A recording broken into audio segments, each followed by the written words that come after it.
داسې دی چې بله ورځ ما په ډي خان کې ټیسټ ورکړی و، نو دی په فیسبوک باندې ما وکتلو چې دی و چې دا پازیټیو راغلی و. او دا دی هم چې د عارف شهادت کې کېدای شي ما سره خلک میلاو شوي وي، او بلکې خلک میلاو شوي دي. نو کېدای شي زه خو په داسې اثراتو باندې نه یم پوه شوی چې د کوم اثرات خلک اعلامات وشوي د دې.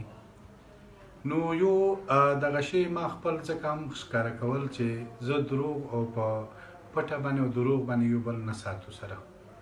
نو ما دا شی ځکه لا یو ویډیو زه ځکه کوم چې ما سره چې هر څوک میلاو شوي وي، هغه که چېرته ما یو بل ټیسټ هم ورکړی دی، دویم ټیسټ مې ورکړی دی، خدا نخواسته الله دې نه وکړي که هغه هم چېرته پازیټیو راغی، نو زما سره چې بالکل څومره ملګري میلاو شوي دي هغه خپل احتیاطي تدابیر وکړي. فلحال ما هیڅ نه دي محسوس کړي، نه په دې باندې پوه شوی یم، خو زه خپل کلک ولاړ یم. بل داسې دي که نه چې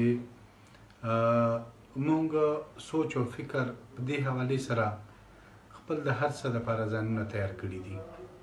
بالکل د کرونا حوالې سره مونږ ذهني طور باندې لکه څرنګې چې د ریاست پالیسي په حواله سره تیار یو، دغسې مونږ کرونا بیماري په حواله سره تیار یو. خو چونکې دا داسې بیماري ده چې د دې احتیاطي تدابیر ډېر ضروري دي.